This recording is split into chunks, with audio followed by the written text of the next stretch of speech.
I just finished reading The Millionaire Booklet by Grant Cardone. This is a great little booklet. You can read it in a short time. It's also written in just one evening. Grant Cardone, if you don't know him, he's a very successful salesman, entrepreneur, real estate investor. Has a very big social media following as well.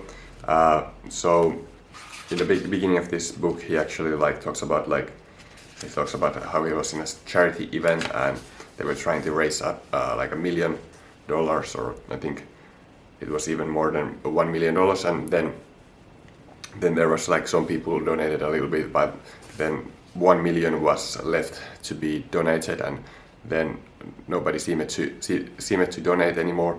But then one person went and paid the full, or donated the full $1 million, and everybody in that room was like they would want to be that kind of guy who can just go and give the charity 1 million. And of course that guy was Grant Cardone, who did it in the story. That's the beginning of the book. And in this book he tells people how to become super rich, how to become a millionaire. Grant is really a guy to listen to in this, because he, like in the back here it says, he has his personal network is 9 figures. He owns he sales in his businesses make over $100 million a year. He owns $1 billion of real estate. So very successful guy. So here are my favorite 5 takeaways from this book, just summarizing this book, giving you my take on it. And if you want to order it, it's linked in the description. This right below this video, there's a link to order this book. But what I like it most here, first tip from Grant is getting rich is mostly a game of offense, not defense. So what he means by that is there's all these people who give this advice and just save on that one Starbucks coffee a day, and that will be $700 a year of savings. Or just put your money away, just save your money, put it to 401ks or whatever. But while of course it's good to be frugal, it's not just about playing wealth. The wealth game is not played or won in the playing defense. It's offense. You need to increase your income, figure out how to make more sales, let's say, how to invest that money to actually create more flows of income, not just focusing on, like he says, he was shopping with his mother and he had like that kind of middle class mindset, and when they were buying like something like, I don't remember exactly what it was it like artichokes I think, and she was like, oh, I could get these for $1 less at my hometown.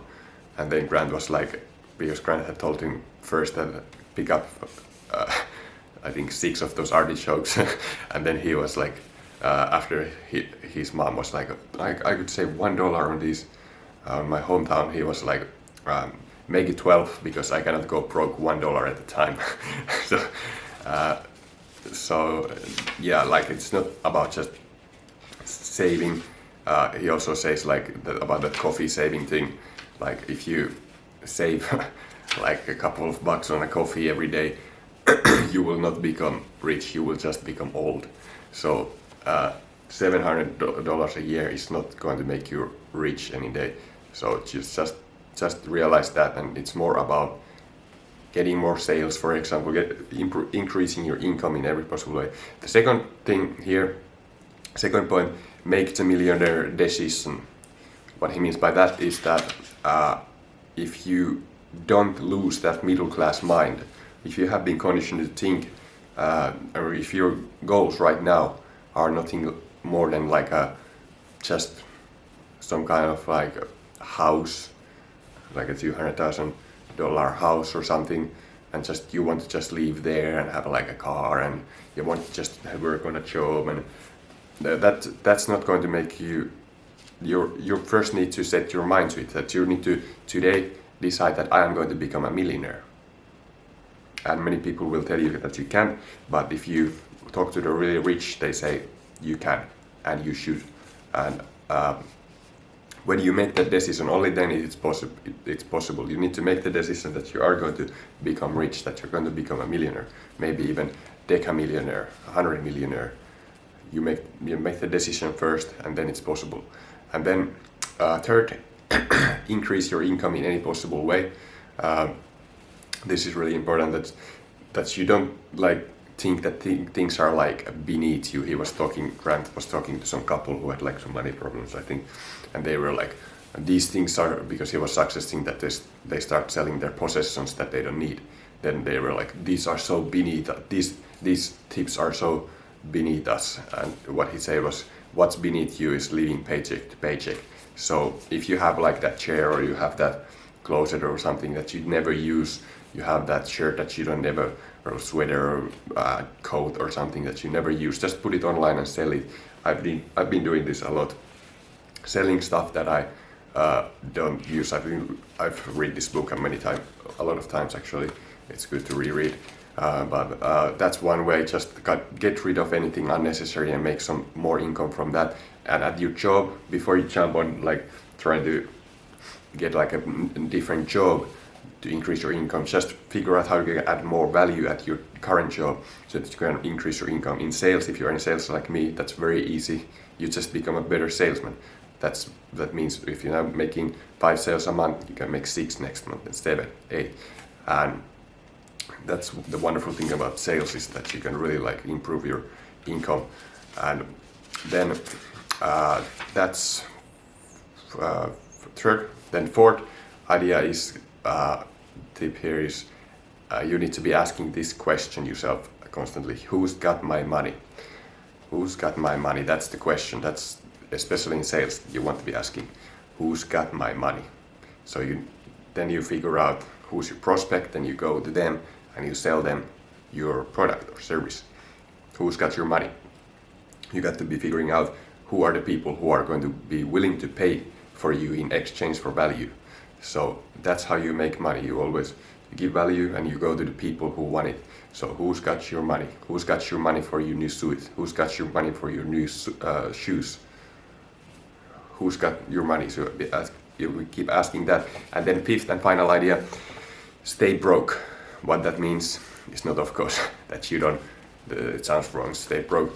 That, of course, you don't want to stay with low income, but what you want to do with the bigger income that you now have after making more sales and so on, you want to stay broke. You want to be putting that money to some kind of sacred account where you cannot touch it. You put it away, and you keep your your living expenses very low. Like you literally like leave poor. So you don't increase your lifestyle and start buying like these fancy cars and clothes and start going to restaurants and have like some fancy wine and stuff.